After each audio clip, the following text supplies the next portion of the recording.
Welcome. Scott here.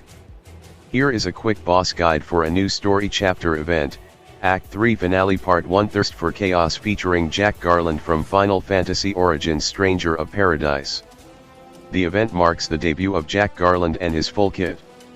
The event synergy units are Jack Garland, Cyan, Raijin, Gilgamesh, Steiner, and Ida. Gilgamesh will also be getting his C90 rework and force enhancements. We will be fighting two Medusa which has 80 million HP each. They don't have any major resistances. The turn requirement is 55. The HP requirements is 10,000. Before I continue further, here is a small disclaimer clause for the video. The guide is written based on the time that the event was released for the Japanese version. Please do note that it is possible that the boss fight mechanics might differ when the actual event is released in global. Like most other Shinryu fights, the boss gains increased brave damage and gain resistances at start of the fight and 79% HP threshold. Bringing a support like Lunafreya, Charlotta, Era, Ramza, Yuna, and Selpha that grants damage boosting aura will make your fight easier. As the boss gains substantial boost to their defenses with the auras, it is important to inflict debuffs that lower their defenses. We are finally approaching the end of the Elemental Lockout series of fights. Due to its force properties, the boss will resist magic brave damage and will also resist ranged damage when its HP shields from Snake Howl are activated. The boss force gauge properties will reduce your brave gains, and to cancel it, it is highly recommended to bring a melee FR to cancel it. On the screen, I have listed down the examples of the key utility that you can consider for this fight. The boss force gauge has faster charged rate than yours, so it is highly likely that the boss's force gauge will be maxed out first unless you deploy force chargers or synergy units. We will be getting a quality of life upgrade that you will get boosted FR gauge if you bring synergy units in the upcoming maintenance updates. When the boss force gauge is activated, your party brave gains will be reduced significantly. To cancel the boss force time, you need to bring a melee FR unit. Examples are Jack Garland, Tifa, Arthen, Vayne, Kor, Reno, Gabrinth, Kamlanod, and Dorgan. Bring a party that consists of melee attackers and you will be fine for the fight. The Medusa isn't as dangerous as the ones that we face in the previous story chapter, where they will get frame turns and your characters will get petrified upon break, as the boss will change its attack rotations depending on its break status. It is an important priority to keep the bosses constantly broken. Most of the units that I have mentioned earlier have either instant break utility, means of preventing the boss from getting brave, or great brave shaving utility. The turn count is quite tight, thus off-turn damage attackers like Yang, Cisnei, and the Dragoons, Kain and Freya will be useful here. You can also deploy hit and counter strategies by deploying the one of the three counter tanks, Gladiolus, Golov, and Orin. To prevent the boss from gaining too much brave is important here. The less brave that boss gets means the lesser amount brave you need to shave. You can avoid getting break by bring units with break immunity like Kor, Yang, and Locke, or max brave floor like Ursula. Brave shields units like Warrior of Light and 9 are great here for party-wide protection, but their brave shaving utility will be limited when the boss activates the HP shield Snake Howl. Brave damage mitigators like Snow, Aphma, or Desh are great here.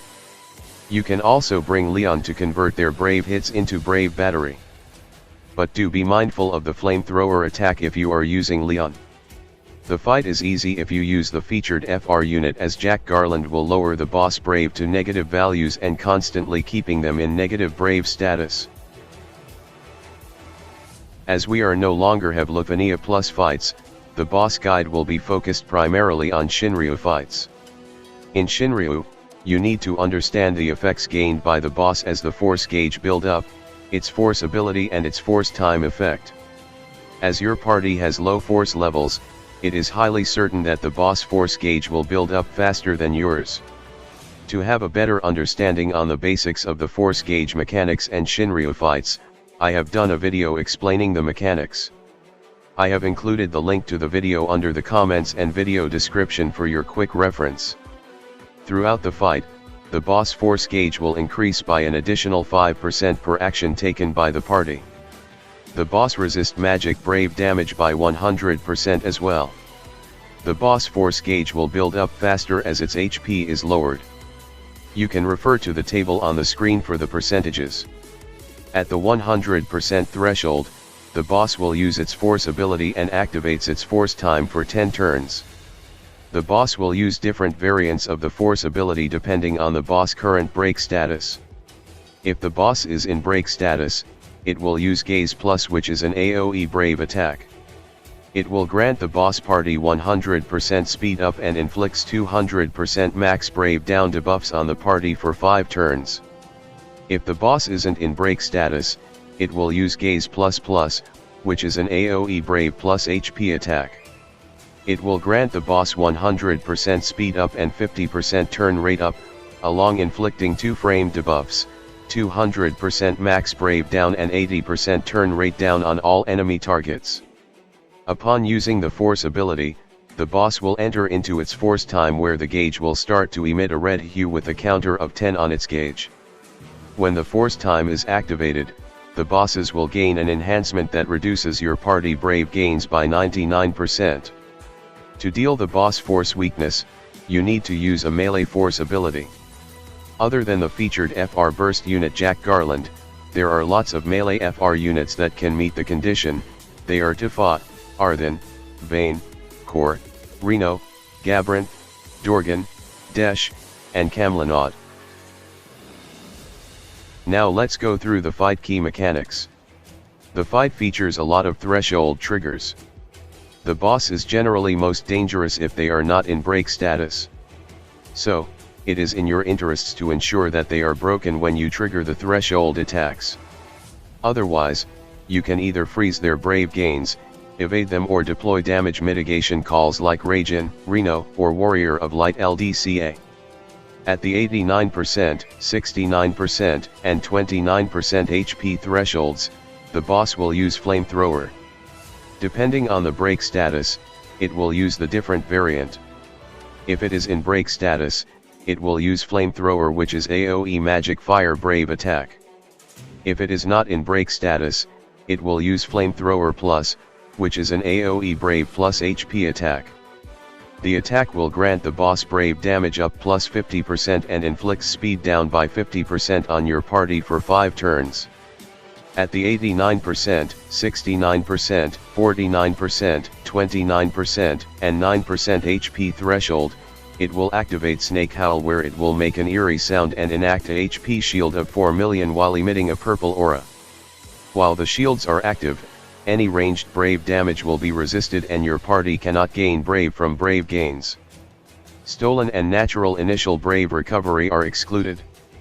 To remove the effects, you just need to shave off the HP shields by doing the required HP damage. If you clear all the thresholds in succession, the boss will trigger back-to-back Flamethrower. This also means that the second succession trigger will be Flamethrower Plus unless you have means to mitigate the brave hits your party received or you have frozen their brave gains. Applying damage mitigation utility like Raijin LDCA, Reno LDCA while you are damaging boss past these thresholds are important for boss no turns runs. We have come to the last part of the guide. The highly anticipated Jack Garland is finally coming to global. He is really awesome and does a lot of damage, and his BT aura is fantastic for either himself or his party members. As the character is new, I will go a bit in depth explaining his kit. His unique gimmick is that he is able to force enemies to have negative brave in their broken status. All enemies will revert back to unbroken state after 5 turns like normal, but if they were to do an HP attack, then they will need to gain brave through the negative value and pass 0 to deal damage. Now let's go through briefly on his key attack commands. His S1, Spinning Slash, is a triple AoE brave plus HP attack and grants him his Cyclic Warrior overhead buff. The field buff boosts his attack and max brave. Most importantly, the overhead buff gives him access to his Soul Burst follow-up. Soul Burst follow-up attack will always trigger whenever Jack is attacking broken or inflicting break on enemies. Soul Burst is a triple single HP attack that will make enemies enter negative brave and features his iconic Crystal Smash animation. On the last dump, Jack's HP damage will be dependent on how much negative brave the enemy has. If you have his LD passive, you will unlock Soul Burst Plus, which has better potencies. The cap of the negative brave numbers is based on Jack's max brave. Unlike most attackers, instead of attack plus 108, max brave plus 330 artifacts is a key artifact for Jack Garland. Give him spheres like Squall or Steiner to further boost his max brave status. His S2, Highbringer, also grants him his overhead buff and is a triple single target brave plus HP with 50% splash damage. This ability will also grant him his cyclic warrior overhead buff. His EX ability Lightbringer is an AoE brave plus HP damage for 5 times. This skill will grant him a 2-turn buff called Lightbringer, giving him more max brave damage up, and allowing him to lower the enemy's brave further down in their negative numbers, in turn making his Soul Burst follow-up deal more damage. His LD, Zantetsuken, will force breaks all targets, followed by a triple AoE brave plus HP attack. The ability recovers one use of his S1 and S2, and grants him another framed buff, that improves his stolen brave overflow, brave damage, and HP damage up stats. The buff, the one guided by the Fool, lasts for 12 turns. Jack's BT ability, Soul of Chaos, makes him remove his Lightbringer buff and instead, grants him Chaosbringer. This buff is 6 turn and is the same as Lightbringer, but with much higher values on every bonus. If you were to grant yourself Lightbringer, the buff granted will be Chaosbringer when his BT aura is active. Jack's BT aura grants himself free skill uses during its duration and also grants the party damage boost to their attack and raises both brave damage and HP cap up. Additionally, his BT effect will grant the whole party true HP damage effect on all of their attacks. The effect scales off based on the negative brave value of the enemies, and depending on how you set up, this can get very high. This BT effect is an insane damage booster for Jack and your other party members. Jack Garland will summon his partner the Emperor when he uses his FR ability. The FR ability Thirst for Chaos is a triple AoE brave plus HP attack and raises Jack's brave and max damage cap. It also raises the party brave damage cap by 30% during its force time. Now let's quickly go through the FR conditions. 1. You will gain 20% HP damage bonus when you use a melee command on the unit's turn. 2. You will gain 20% HP damage bonus when the enemy is broken. This effect will only apply once per turn. 3. You will gain 30% HP damage bonus when the enemy has less than 0 brave. Like the second condition, this effect also apply once per turn. With all conditions met, Jack can easily gain 70% HP damage bonus per turn during his force time. This is an attack-oriented FR for Jack himself. Due to insane damage that he does, you will want him to take up all the turns during his force time.